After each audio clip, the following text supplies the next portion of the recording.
16ခွေဘယ်ရလဲဆိုပြောပြမယ်သိလား16ခွေကသူကအမှန်တကယ်တော့လေးလုံးခွေကိုအခုတစ်ဘက်ကနှလုံးလေးရနေဆိုတော့နှလုံးပဲခွေရမှာသူကပေးလာ14ပတ်တော့ရှိ14ပတ်တော့ပေးပြီးသွားပြီအခုတစ်ပတ်တော့ထပ်အောင်မယ်ဆိုတော့15ပတ်ပေါ့ဒါပေမဲ့ဒီတစ်ပတ်ကနန်းကလည်းအောင်ဖို့ရကန်တော့များရဆိုတော့လေဟုတ်မယ်သူကဒီရစာဒီအောက်ကြနေမနက်ထိတ်မှာတစ်ဘလို့16ချင်းကိုဒီက3ထိတ်ဆိုတော့3ချစ်နဲ့16 3ချစ်အခွေကနောက်တစ်ပတ်မှာထွက်ပြရမယ်ဆိုရင်ဒီမှာ3ချစ်တကွက်ထွက်တယ်16 3ချစ်အခွေဆိုတော့3ချစ်တကွက်တက်တယ်3ချစ်တကွက်ထက်တယ်နော်3ချစ်တကွက်ပဲတက်တယ်3ချစ်အဲ့ဒါနောက်တစ်ပတ်ကျဒီမှာခွန်ထိတ်ပြလို့ခွန်နှစ်ချင်းကိုဒီမှာချစ်ထိတ်ပြလို့ချစ်3ချင်းနဲ့ခွန်နှစ်ချစ်3အခွေကဒီဘက်မှာထွက်ပြရမယ်ဆိုတော့ဘာထွက်တော့ဆိုတော့ခွန်ချစ်ထွက်တယ်3မှုထွက်တယ်3ခွန်ထွက်တယ်အဲ့ဘက်ကအများကြီးထွက်တယ်တော့3ခွန်ထွက်တယ်2ခွန်ထွက်တယ်အဲ့ဘက်က4ခွက်တောင်ထွက်တယ်အပူရောဆိုရင်ဟိုနောက်တစ်ပတ်ကျ9 3ညဆိုတော့9ထိပ်ဆိုတော့9 3ညချင်းကိုဒီမှာလည်း9ထိပ်ဆိုတော့9 3ညအခွေပေါ့9 3ညအခွေဆိုတော့ဒီမှာ50တကွက်ထွက်တယ်အဲနောက်တစ်ပတ်ကျဒီမှာမြင်ရမယ်ဒီမှာ9ထိပ်မလို့9 3ညကို3ထိပ်ဆိုတော့3 8ချင်းနဲ့9 3ည3 8အခွေ9 3ည3 8အခွေကဒီနောက်တစ်ပတ်မှာထွက်မယ်ဆိုရင်ဒီမှာ3ည8 3ည5ဟိုဒီမှာ3ညထိပ်ဘလို့3ည5ချင်းကိုခွန်ထိပ်ဆိုတော့ခွန်နေဝန်းချင်းနဲ့3ည5ခွန်နေအခွေဒီမှာ2 5 20နှစ်ကွက်ထွက်တယ်ဟိုရောဒီမှာ2ထိပ်ဆိုတော့2ခွန်ချင်းကိုဒီမှာလည်း2ထိပ်ဆိုတော့2ခွန်အခွေဆိုတော့ဒီမှာ2ခွန်ဆိုပြီးထွက်တယ်နော်โอเคနောက်တော့じゃခွန်နဲ့ဝန်းချင်းကိုဒီမှာ6ထိပ်ဆိုတော့ခွန်နဲ့6လေးအခွေကြခွန်နဲ့6လေးအခွေမှာじゃခွန်ဘူးတော့ထွက်တယ်ဒီမှာခွန်ထိပ်ဆိုတော့ခွန်နဲ့ဒီမှာ1ထိပ်ဆိုတော့16ခွန်နဲ့16ခွေကဘာထွက်တော့ဆိုတော့ခွန်နဲ့16ဆိုတော့1ခွန်ထွက်တယ်6ခွန်ထွက်တယ်1ခွန်6ခွန်နှစ်ကွက်ထွက်တယ်နော်အဲ့ပြဒီမှာ2ဆိုတော့2ခွန်3ည5 2ခွန်3ည5အခွေ2ခွန်3ည5အခွေဆိုတော့ဘာထွက်ဆိုတော့5နှစ်ထွက်တယ်နော်နောက်တစ်ပတ်ကျဒီ3ထိပ်ဆိုတော့3ချစ်ကိုဒီမှာ2ခွန်ဆိုတော့2ထိပ်ဆိုတော့2ခွန်3ချစ်2ခွန်အခွေက3ချစ်2ခွန်အခွေကဒီဘက်မှာထွက်ပြရမယ်ဆိုတော့3ချစ်2ခွန်ဒီမှာချစ်ဘူးတော့ကပဲထွက်တယ်နော်အဲ့ဘက်က3ချစ်2ခွန်ကဟုတ်တယ်3ချစ်2ခွန်ချစ်ဘူးတော့ကပဲထွက်တယ်အဲ့ဘက်နောက်တစ်ဘက်ကျဒီချစ်ထိတ်မလို့ချစ်3ချင်းကိုဒီမှာ2ထိတ်ဆိုတော့2ခွန်ချစ်3 2ခွန်အခွေကဒီဘက်မှာထွက်ပြရမယ်ဆိုတော့ချစ်3 2ခွန်ဆိုတော့ခွန်ဘူးတော့ကပဲထွက်တယ်နော်ဒီမှာ6ထိတ်ဆိုတော့6တိချင်းကို4ထိပ်ဆို4ကို6တိ4ကိုအခွေကဒီမှာထွက်ရမယ်ဆိုတော့6တိ4ကိုဆိုတော့6 1ကို4ဘူး5ဆို5 3ညကို16နဲ့5 3ည16ခွေ3ည5တော့ကိုထွက်တယ်နော်3ည5တော့ကိုထွက်တယ်ဟုတ်ပြီအဲ့ဒါ3ချစ်ဆိုတော့3ချစ်ကို3ချစ်ခွေရမှာ3ချစ်ခွေပေါ့3ချစ်ခွေကဒီမှာ83ဆိုပြီးတဲ့လာပြန်ကြတယ်ဟုတ်ကဲ့ဆိုဒီဘက်ကျကြဒီမှာ16ဒီမှာလည်း1ထိပ်ဆိုတော့16အခွေဘူးအခွေ1ဘူး6ဘူး1ဘူး6ဘူး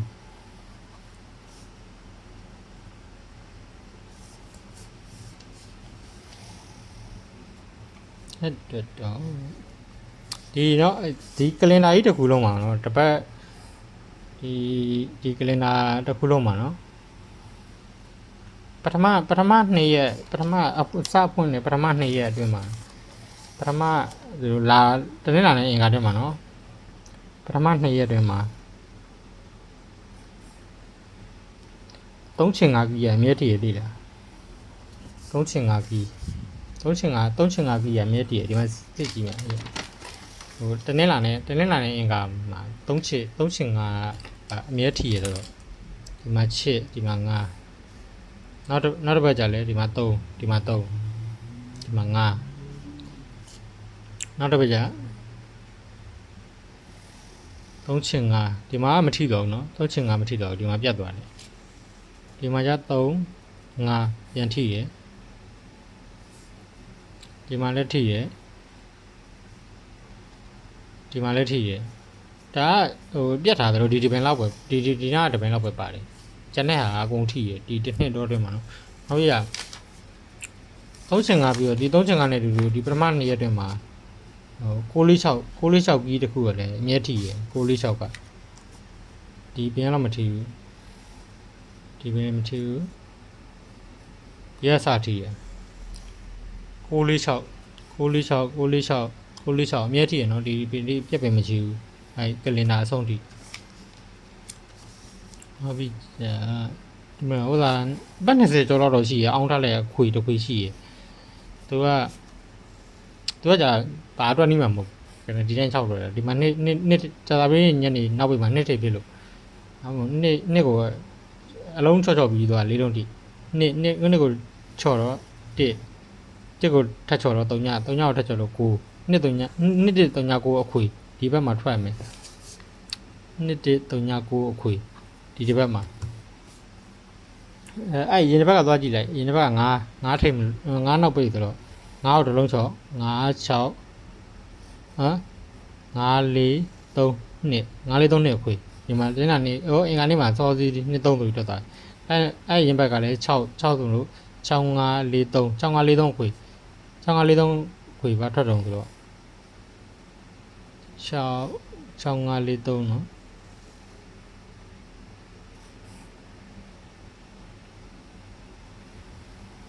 6543ခွေမထွက်တော့ဘူးလားဟော45ထွက်တယ်ပဲဒီမှာနေ45စာရေးဒါဒီနှစ်ခုရောနေတယ်လို့ပေရမှမသိဘူးဖြစ်နေ6543 45ထွက်တယ်နော်ဒီမှာချစ်နောက်ပဲမလို့ချစ်ကိုတစ်လုံးချော့ချစ်ခွန်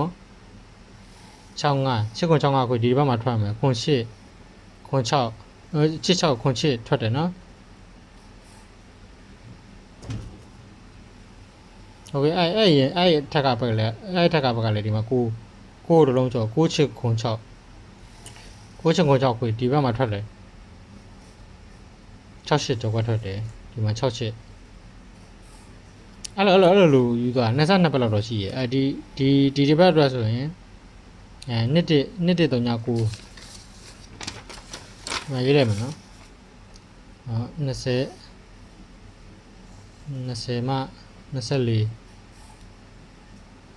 အတွင်းပေါ့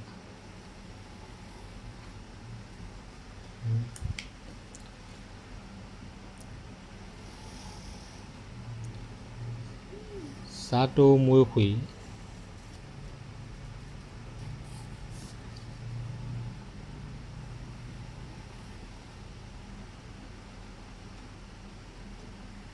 တညတစ်နှစ်ကိုအတူတူပဲနော်စောနာ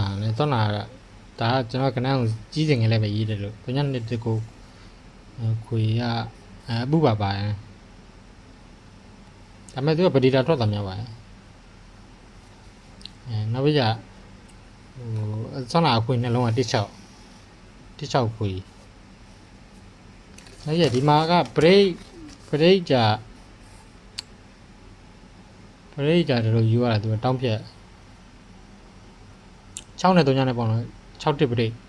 ကဒီပွဲမှာကျင်းတည်ထွက်ရမယ်အရင်ဘက်က9နှစ်16 break ဘာထွက်လို့ချစ်3ထွက်တယ်10ထွက်တယ်ဒီမှာ9ဆိုတော့ချစ်3 break ဘာထွက်တယ်5 chit 3 break ထွက်တယ်3 chit break ထွက်တယ်ဒီမှာကြ16 break ထွက်ရမယ်ဒီဘက်မှာ16 break က16 break 6 chit ဟုတ်လို့ပါနော်3 6 chit ဟုတ်တယ်16 break ဒီဘက်မှာ16 break ပြတ်သွားဟုတ်တယ် 16ပရိပြတ်သွားတော့ကျွန်တော်ဒါဒီဘက်မှာကျွန်တော်16ပရိကို16ချက်ကီးနဲ့16ချက်ကီးနဲ့လိုက်တဲ့ဘက်ကဒီဘက်ဖောင်းသွားတာအဲ့မှာဟိုကတစ်ကိုလုံးမိုင်နေနဲ့ပဲလာပေးပြီးတော့16ပရိကပြီးမတော့ဖြစ်သွားဒီဘက်ကျ1ပေါင်းတော့2ဒါလူတိုင်းသိပါတယ်ဒီပရိလိုင်း2ခွန်ပရိကထွက်မယ်ဆိုတော့3ညခွန်ပရိထွက်တယ်2ငါခွန်ပရိထွက်တယ်ဒါဒီပရိကတော့တော်တော်များများမှဒီဘက်တော့6ပရိ6တိပရိထဲမှာကျွန်တော်က6ပရိကိုပူကြိုက်တယ်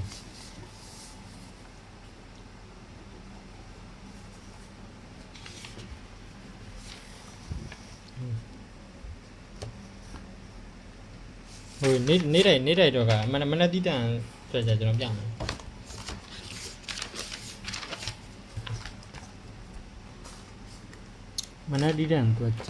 မနက်တီးတန်အတွက်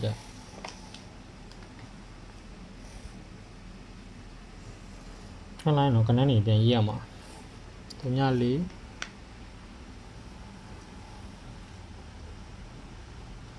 3ည4 3ခွန်6 2 9 6 6 2 9 6 5 5 1 9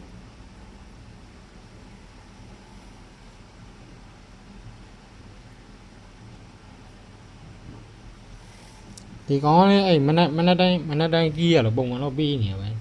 သူကအခုတနေ့ကနေမှမပြီးတော့မသိဘူးအဲ့ညနေတီးတန်ထိုက်လေးရှိသေးတယ်ဒါမနက်တီးတန်ဆိုင်ဟိုညနေတီးတန်ဆိုင်လဲလို့ပဲနည်းနည်းပင်နည်းနည်းရှင်းနေသူလည်းဟိုလောက်တော့ရှိနေ6ပင်9ပင်လောက်တော့ရှိနေသူညနေတိုင်းပြီးနေညနေတိုင်းမှာအဲ့သူ၄ခွက်ပဲထိုးရလား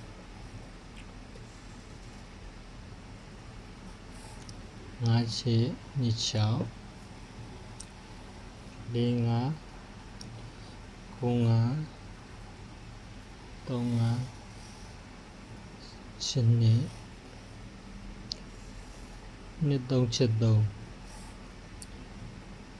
9 3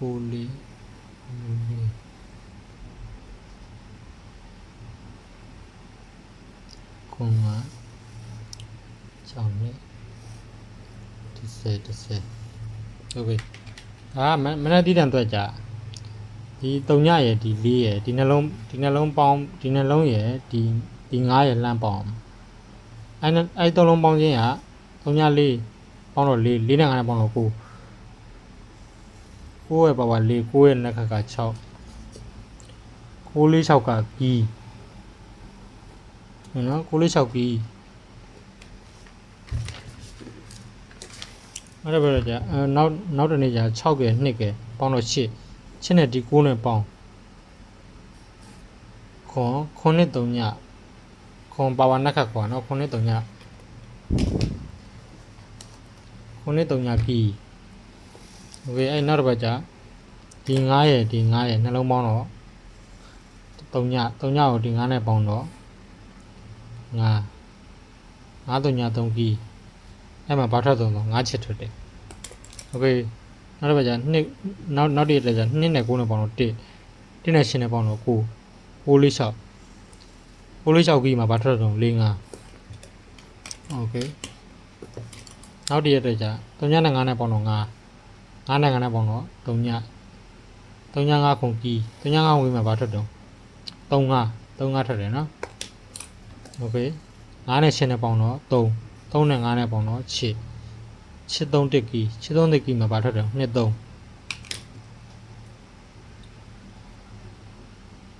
4နဲ့9နဲ့ပေါင်းတော့9နဲ့3နဲ့ပေါင်းတော့2ခွန်4ကီးမှာဘာထွက်တော့ဆို9 4မှာ3ရယ်9ရယ်ပေါင်းတော့8နဲ့4နဲ့ပေါင်းတော့2ခွန်4ကီးမှာဘာထွက်တော့ဆိုခွန်5ဒီမှာ3နဲ့ပေါင်းတော့9နဲ့9နဲ့ပေါင်းတော့3ည5ခွန်ကီးမှာ10ထွက်တယ်အဲ့တော့မနေ့မနေ့တော့ကြာဒီ9ရယ်ဒီ4ရယ်9ရယ်4ရယ်နှလုံးပေါင်းတာ3နဲ့9နဲ့ပေါင်းတော့3နဲ့3ညနဲ့ပေါင်းတော့3ချင်5ကီး3ချင်5ကီး 3.5 GB ဒါကဒီလက်တွဲ site ကရတယ်ဒါเนาะဒီကလင်နာကြမှာတက်တက်ရှိရယ်ကလင်နာကြမှာကအပြင်ကတော့ရှင်းနေသူကဒီဥပမာဒီတဝက်လောက်ကတော့နေစလောက်တယ်ဒီတဝက်လောက်ကနေစပြီးတော့ဒီအထိ 3.5 GB မပြတ်သေးဘူးအဲ့ဟိုက agent ထဲမှာပြီးမှသူကဖုန်းနဲ့ပဲပြလို့ရတာဒီကသူကဒါနဲ့မပြနိုင်ဟိုအဲ့ဟာကိုသူက break နဲ့ချုပ်ရိုက်တာရှိသေးတယ် break ကတော့2ရက်တခါကြာပေါ့ဒီမှာဒီ6နဲ့4နဲ့ပေါင်းတာ3.5 break 9.3 key 9.3 key 3.5 break တော့ဘာထွက်တော့ခွန်3 break ဖြစ်အောင်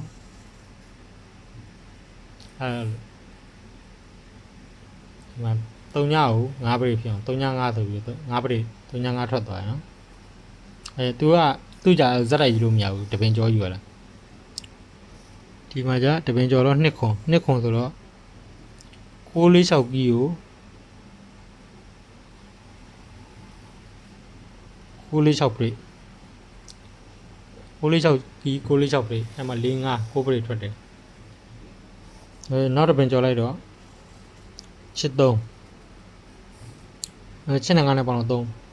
3.5 83တက်ကကီ3.5က break အဲ့မှာဘာထွက်တော့3 break နောက်တော့ပြတော့じゃနောက်တော့ပင်ကြော်ကြ9နဲ့3နဲ့ပေါင်းတော့2ခွန်4ကီ2 break 2ခွန်4ရကီ2ခွန်4ရ break အဲ့မှာခွန်5 break ခွန်ကီလည်းထိရယ်အဲ့ဆိုမနေ့ပြန်တော့じゃသူကမနေ့တပင်ကြော်ဆိုတော့တပင်ကြော်သွားလို့မနေ့ပြန်တော့ရောက်ပြီမနေ့ပြန်ဆိုတော့1နဲ့ပေါင်းတော့3.5 break 3.5 key 3.5 break 3.5 key တွဲကြည့်လိုက်မယ်3 break ဆိုတော့30 chip break ဆိုတော့35 5 break က3နှစ်ချစ်ကို3 break ကချင်5ချစ်ကိုchip break က80ချစ်ကို5 break ကချစ်ခွန်9ကို3 break က3ချစ်ချင်း5ချစ်ကနန်းထက်တယ်နော်ချင်း9နဲ့5ချစ်က9ကိုချစ် break 35လည်းကနန်းထက်ပဲ9ကို5 break 50ဟိုကနန်းထက်ကဟိုကပါတယ်ကနန်းထက်က5ချစ်ကဲ35ရဲ့ကနန်းထက်ဆိုတော့တကွက်2ကွက်3ကွက်6ကွက်ကိုအထက်က2ကွက်သလိုပဲရှိတယ်တကွက်2ကွက်3ကွက်4ကွက်5ကွက်6ကွက်9ကွက်ပဲရှိရနော်9ကွက်မနက်တီးတန်9ကွက်ဒါ3.5 ကီကတော့အမားဗျာ3.5 ကီကမားမနက်ဖြန်သူကမနက်မကြအောင်ညနေရောက်ကြမှာပဲဒါပေမဲ့ကျွန်တော်ကဟိုဒီကလင်နာဖြစ်စင်မှာလဲ3.5 ကီရချိတာတယ်ဟိုလက်တွဲဆိုင်မှာလဲ3.5ရထားရဲဆိုတော့မနက်ပိုင်းတီးတန်ကြပုံများတယ်ကျွန်တော်ညနေကျ2ခွန်အချိန်ကိုင်းနေတာ2ခွန်အချိန်ကို2ခွန်အချိန်ရှိရဆိုတော့ကိုင်းနေဒီဒါတင်ကွက်အနေနဲ့ကျွန်တော်မွေးကနန်းနဲ့ကြိုက်ထားတယ်မွေးကနန်းနဲ့ကြိုက်တာ3ကွက်ပါနော်ဒီထဲမှာဟိုမွေးကနန်းနဲ့တနေ့နေ့ပဲကျန်တော့ပါဆိုတော့တနေ့နေ့ပဲထိုးရမှာဆိုတော့30ရယ်35ရယ်50ရယ်မွေးကနန်းနဲ့ညှိရယ်နော်โอเคဒီနေ့တော့ဒီလောက်ပါပဲဗျာဒီတဲ့က30 35 50ရမင်း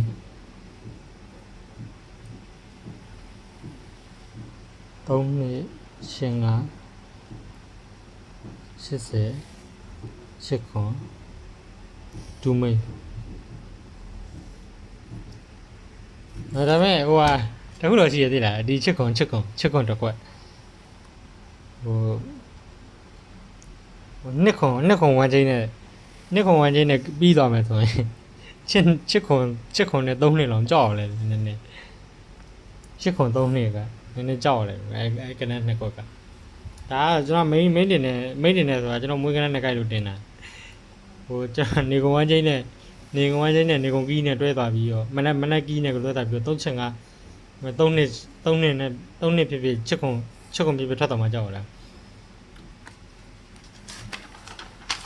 ဟုတ်ရဟိုကပတ်တိကျွန်တော်ဒီပတ်တိလာတောင်းနေတယ်လို့သိတယ်ဟိုပတ်တိရဟိုဘယ်တော့မှသူပါဝါတွဲလုံးပြောက်ဘူးရ9-3ညာ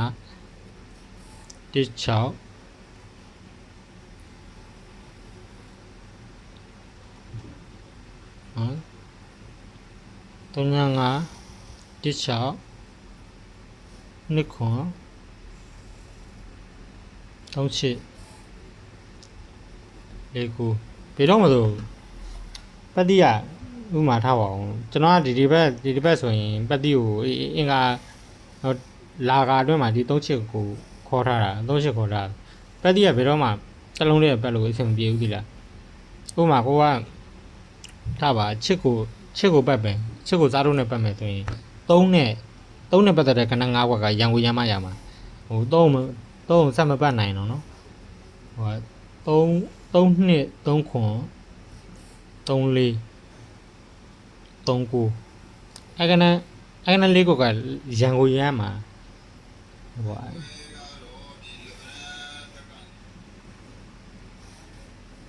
ချစ်ကိုအဲ့လိုစားတော့ပတ်နေဒီ3နဲ့ပတ်သက်ပြီးတော့3နှစ်3ခွန်3လေး3ကိုရန်ကိုရမ်းမှာဥပမာတကယ်လို့ကိုက3ကိုစားတော့ပတ်3ကိုစားတော့ပတ်တီးထားတယ်3ကိုလိုက်ပတ်တယ်ဆိုရင်လည်းအဲ့လိုပဲချစ်နှစ်ချစ်ခွန်ချစ်လေးချစ်ကိုအဲ့ကနနေရန်ကိုရန်လိုက်ရမှာဒီလားကျွန်တော်ကပတ်တီးတဲ့ဟိုဟာကိုပို့ပြီးတော့သဘောကျတယ်ဒီနှစ်ခွန်လေးကိုထိတ်ကြံကနနဲ့ကြံနဲ့တွဲနေကြလိုက်3ည1 3 5 6 8 3ည1 3 5 6 8နဲ့ကပ်မယ်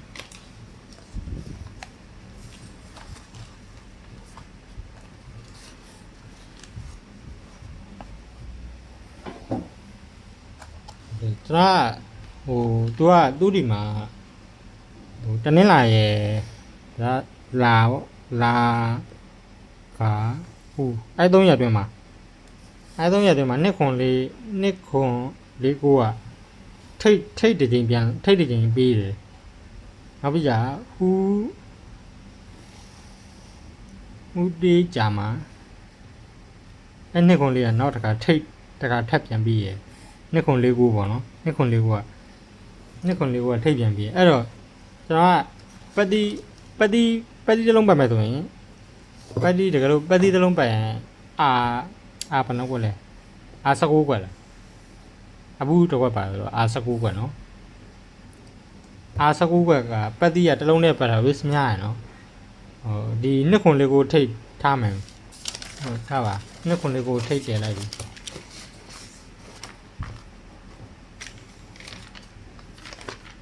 ဟိုနှစ်ခွန်လေးကိုထိတ်ကိုကျန်တဲ့ကနန်းအနေနဲ့ကတ်မယ်ဆိုရင်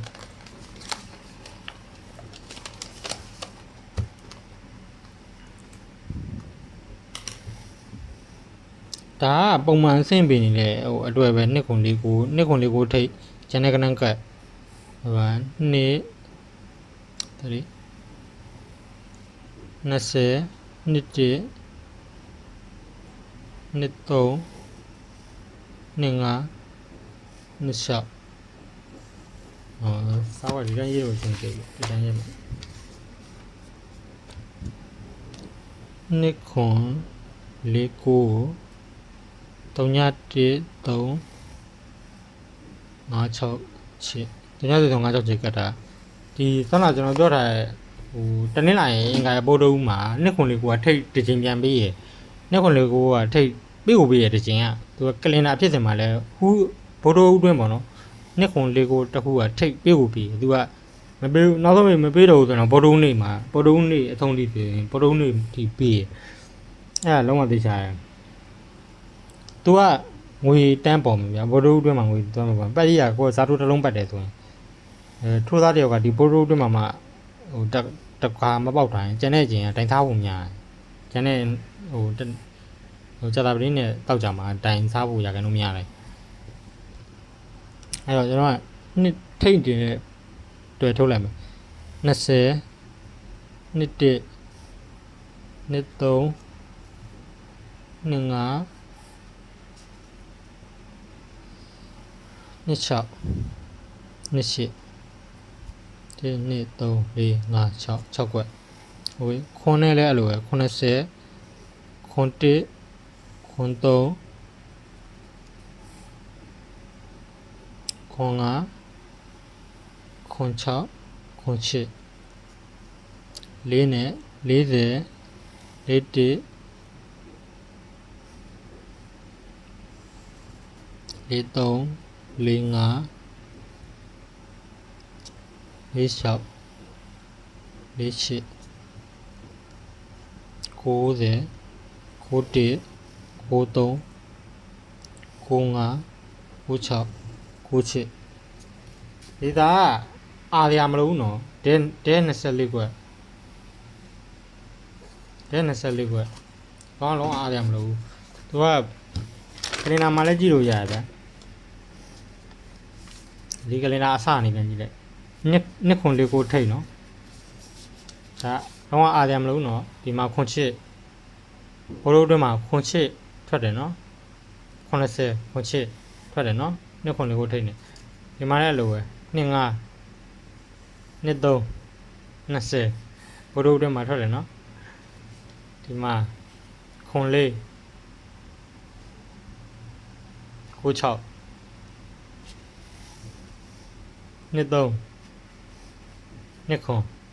နှစ်ခွန်ကတော့တွဲကြီးဆိုတော့ထားတယ်ပေါ့နှစ်3မထွက်ဘူးဆိုတော့တော့ကတော့ထွက်တယ်ဗျနှစ်3ဘောလုံးအတွင်းမှာဘောလုံးဒါပတ်သီးတဲ့ပုံစိတ်ကြတယ်ပြောပြနော်ပတ်သီးသူကတော့တဲ24ကွက်ဟို24ကွက်အားရမလို့ဒီတိုင်းပဲထိုးလာလိုက်ဇာတိုလေးနဲ့ပုံမှန်ထိုးနေလိုက်ဟိုကပတ်သီးတစ်လုံးပတ်တယ်ဗျာဟိုမှာဟိုတစ်ပြောက်တဲ့ဘက်ကတစ်ကိုလိုက်တယ်တစ်ကပြောက်သွားတယ်အဲ့မှာဟိုကကောင်းကချုံးသွားပြီဗျာအဲ့ပွဲမှာဟိုအချီးသမားဆိုအများကြီးချုံးနေတယ်သူကဒီကောင်းကြနှစ်ခွန်လေးကိုထိတ်ကျန်တဲ့ကနက်ကအဲ့ဒါဒဲ24ကွက်သူကပတ်တိတက်5ကွက်လောက်တော့များပါဗောဟုတ်တယ်5ကွက်ပူများသွားတယ်ဒါပေမဲ့သူကဗိုလ်ထုတ်တွင်းမှာငွေပေါ်တယ်ဗိုလ်ထုတ်တွင်းမှာငွေပြောတယ်သူကအဲ့ပြီးသွားလို့နောက်တစ်ခါသူစလို့ရှိရယ်3ညာ5နှစ်ခွန်လေးကိုကတ်ကဲ6နှစ်ခွန်လေးကိုကတ်ကဲ38နှစ်ခွန်လေးကိုသူကဒါကြပေတန်းသဘောပေါက်မယ်နော်ဒီအတွဲကိုခဏချစ်ွက်ရှိရယ်ဒါပေမဲ့တပတ်အတွင်းမှာဒီနှစ်ကွက်ကအနည်းဆုံးထွက်တယ်နှစ်တွဲကအနည်းဆုံးထွက်တယ်နော်ဒီမှာဆိုကြည့်ကျိုးကတော့အားလာပေါ့ဒါဆိုရင်80ဒီမှာဒီထိတ်မှာရေးထားလိုက်မယ်နော်3ညာ5နှစ်ခွန်လေးကို6နှစ်ခွန်လေးကို38နှစ်ခွန်လေးကိုโอเคအဲ့မှာဆိုရင်ဒီမှာလား80နှစ်ခွန်လေးကိုကတာ80ဒီမှာတွဲထတယ်နော်80အဲ့ပြ16နဲ့ဘာထွက်တယ်တော့ဆိုတော့1ခွန်80 1ခွန်38တွဲနေရ34ဘာနော်ဒီမှာဆို3တွဲလုံးထွက်တယ်နော်3တွဲလုံးထွက်သွားတယ်ဒီဘက်မှာ3တွဲလုံးထွက်တယ်အဲ့နောက်တစ်ဘက်က3ခွန်ဒီမှာတွဲထပ်ပြီး2 5တွဲ20နှစ်3 နှစ်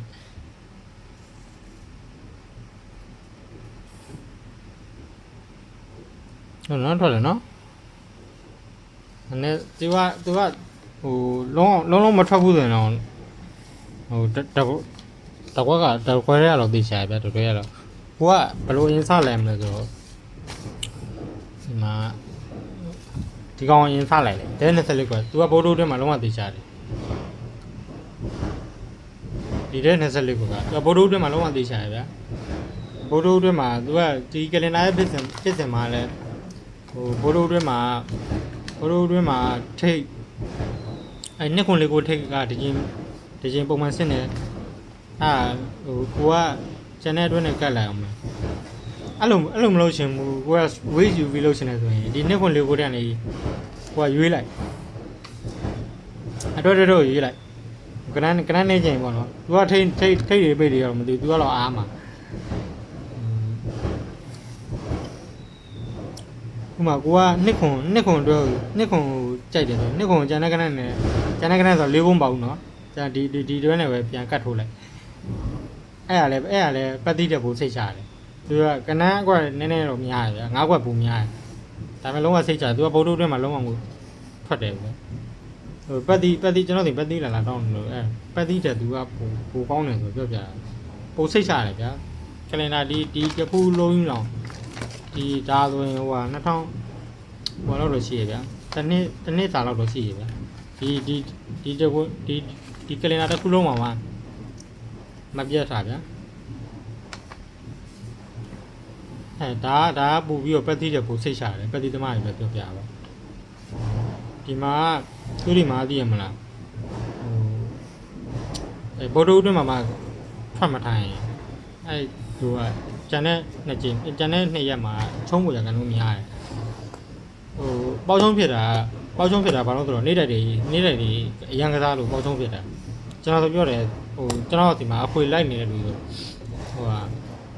မကသားနေတဲ့နေ့တိုက်ကိုရမ်းမကသားနေတဲ့ကိုကအခွေပဲလို့ဟာဆိုတော့ तू ကအခွေပေးထားလိုက်တယ်ကျွန်တော်ကသူတို့ကအခွေတောင်းတယ်ဆိုတော့အကုန်ပေးထားတာကြိုက်တဲ့ခွေလိုက်သူတို့ကဘာလိုက်တုံးဆိုတော့ဟိုရင်တစ်ဘက်ကဆိုရင်5-9ခွေပေးထားဒီတစ်ဘက်က5-9ခွေမရဘူးနော်တင်းနဲ့နေပြတ်ထားဆို5-9ခွေပေးတာတော့သူတို့ကဘာလိုက်တုံးဆိုတော့3-3ခွန်ချစ်အခွေလက်ပေးတာဆိုတော့5-9ခွေကိုရင်မလိုက်ဘူး3-1ခွန်ချစ်ခွေကိုရင်လိုက်တယ်3-1ခွန်ချစ်ခွေကိုရင်လိုက်တော့3-1ခွန်ချစ်က30နောက်မှထွက်တယ်5-9ကကိုလေးဟိုမွေးကနန်းမှာလည်းကိုလေးပါတယ်စုံနာလဲအိုက်ကနန်းတစ်ခွက်ပဲစုံနာအဲ့ဟာဟိုကိုလေးကိုလိုက်မထိုးကြဘူးပြီးရင်3-1ခွန်ချစ်ကြလဲလွတ်ကုန်အောင်အားကြောင့်ခွေရဟိုတောင်းရင်ဟိုလေးလုံးခွေယူမလားနှလုံးခွေယူမလားသုံးလုံးခွေယူမလားကိုမေးရမှာဟိုသူတို့ကြအများကြီးပို့လိုက်ရင်မစင်းသားတော်ရဘယ်ဟာအရင်လို့လွတ်မှာလဲအမှန်တကယ်ဆိုဘာပို့ဖို့ဗျာဟိုကတစ်ခုပဲကျင်းနေလိုက်အဲ့တစ်ခုထွက်သွားရင်မှနောက်တစ်ခုလိုက်အဲ့လိုလဲမှာအခုကအဲ့လိုမဟုတ်ဘူးအခုကျွန်တော်ဒီမှာကနန်းလာယူရလို့လဲတယောက်ကိုကြော်သူဆိုတဲ့တယောက်ဆိုသူကထိုးရတယ်သူကကြာဘာလို့သူကကြာငါကွာလိုက်နေတိုင်းသမားမဟုတ်တော့သူတို့6ပေါက်တယ်ကိုလေးနှစ်ခါပြန်ပေါက်တယ်သူအဲ့လိုထိုးတတ်ဘူးရောဟာပတ်လေးသမားရဲ့တောက်ပို့ပြီးတော့ဦးစားပေးတယ်နောက်ပြကြဟိုကဒီတိုင်းလိုက်တယ်လို့ဘိုးတို့တွေမှာထွက်သွားပြီထွက်သွားရင်ကိုကနောက်တစ်ခါအဲ့24ကပြန်ထိုးလို့ရတယ်တောင်ပြန်မှပြန်လိုက်တောင်ပြန်လိုက်ပြီးတော့ထိုးလို့ရသေးတယ်တောင်ပြန်လိုက်ပြီးတော့ဒီ3-1-3-5ချက်ကိုထိတ်မှပြန်ထားလိုက်နှစ်ခွန်လေးကိုနောက်ကပြန်ထားလိုက်အဲ့လိုပြန်ထွက်တယ်အားလည်းတစ်ချိန်ပြန်ထွက်တယ်ဒါပေမဲ့ဘိုးတို့အတွင်းမှာထွက်သွားရင်တော့မသိဘူးပေါ့နော်ဘိုးတို့အတွင်းမှာထွက်မလာရင်ပေါ့ကြောင်ပိတ်သုံးအောင်ဘိုးတို့အတွင်းမှာထွက်မလာရင်ကျတော့ဘိုးတို့ဒီထုတ်သွားပြီဘိုးတို့ဒီမှာဘိုးတို့အတွင်းမှာဒါရက်ထွက်သွားပြီဟိုဒါရက်ပြောင်းမှပြန်မထွက်သေးဘူးအဲ့ပြောင်းမှပြန်ထိုးလိုက်3-1-3-5ချက်ကိုထိတ်ကထားနှစ်ခွန်လေးကိုနောက်ကပြန်ထားပြီးတော့ဘာထိတ်လာဘာထိတ်လာဗျာဒီမှာထိတ်တွေအများကြီးရောက်တယ်မလားရင်ခေါင်းရတာပေါ့ထိတ်တွေအများကြီးနှစ်ခွန်လေးကိုကတ်အောင်မယ်ကတ်မလားမကတ်မလားအားပဲရင်ခုန်ဟုတ်ဗျာဗီဒီယိုကဒီလောက်ပဲနော်